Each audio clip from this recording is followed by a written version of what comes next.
Hello, my name is Corwin Stout, and in this video I am going to be talking about the Memento Design Pattern.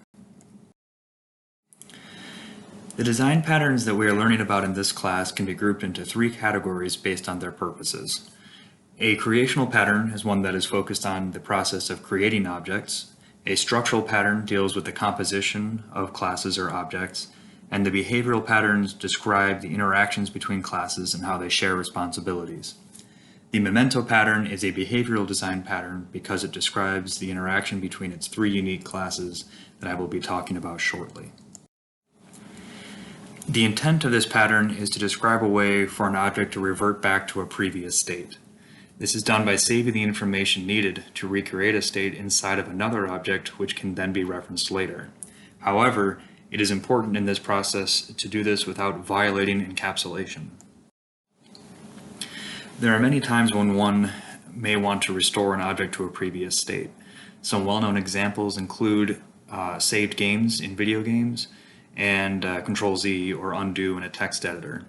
The simplest approach to doing this would be to create public copies of state information to restore from later. However, this would violate encapsulation. It would mean that other objects could access this information despite it being meant to be accessed only by the original object. The solution is to create a memento object, which will store the state information of another object, the memento's originator. Only the originator can access the memento.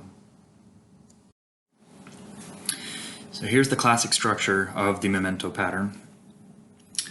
It consists of three classes: the originator, which is the object that you want to save states of so that you can restore an object to its previous states; the memento class, whose objects each store a different originator state, and it should also be designed in a way that protects against access by any object other than its originator; and the caretaker class, which is responsible for keeping track of the mementos and triggering the restore process.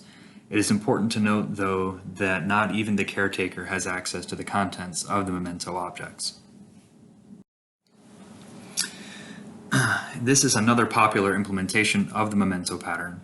Another way to ensure classes cannot access mementos is by making the memento class a private property of the originator itself, as in to make it a nested class.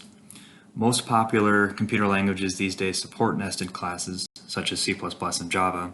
However, some do not, notably PHP and JavaScript, so it is useful to be aware of the classic implementation which does not rely on this nested class functionality. The use of the memento pattern has benefits and drawbacks. One benefit that I've already talked about is it provides a clean way of preserving encapsulation.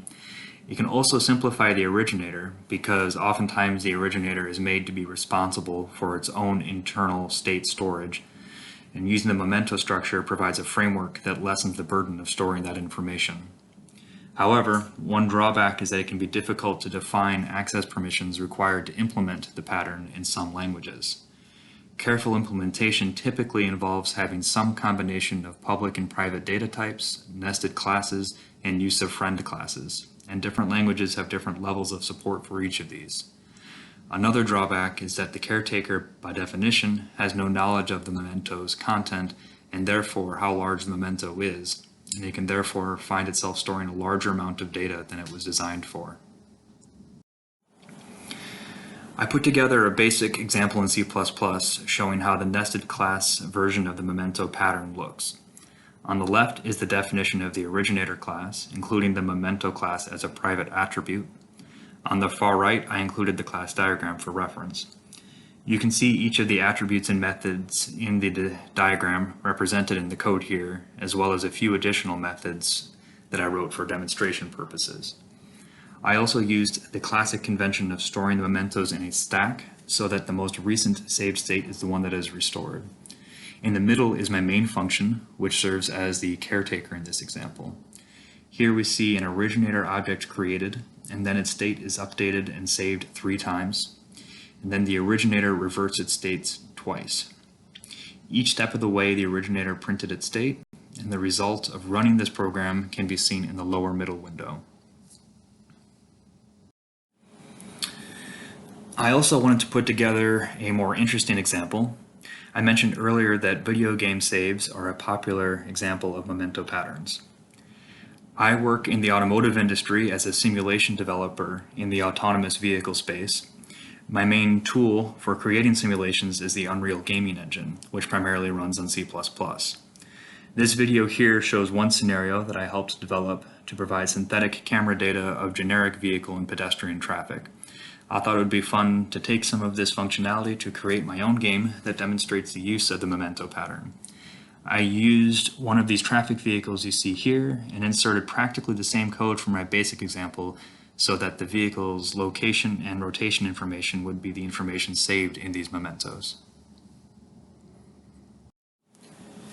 This is a simple video game that I created to demonstrate the memento pattern. I took one of those traffic vehicles you saw driving around on the previous slide and rigged up a manual controller so that I can drive it using the arrow keys of my keyboard.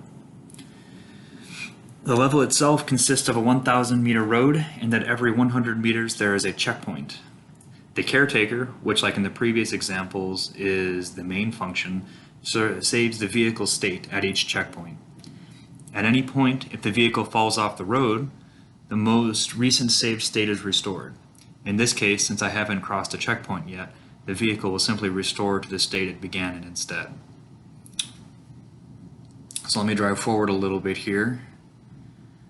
And now that I've crossed the first checkpoint, you see if I fall off the stage, the vehicle is restored back to the state it was in as it crossed the first checkpoint.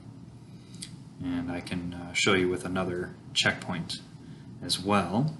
So we're going to cross this third checkpoint here, and then I'll fall off. And note that the state is restored back to how it was when it was first crossing that third checkpoint.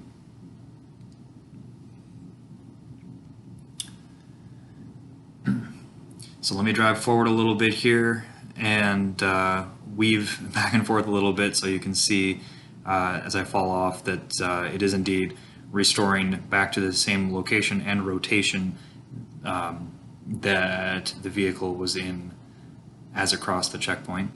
One other piece of functionality that I added here is that instead of having to fall off the stage, if I press the space bar, it will also revert back to a previous state. So let me get to the end of this level here, past checkpoint 9. Now I'm going to run through a series of reverts. And all of these are just being popped off the stack here, all the way back to the very beginning where we started. This is obviously a very simplistic game, but I feel it still does a good job of showcasing a very common use case for the memento pattern. Here are the references I found for information on the memento pattern. If you would like any more information about this pattern, I recommend starting with these, although feel free to reach out to me as well. That concludes this video. Thanks for watching.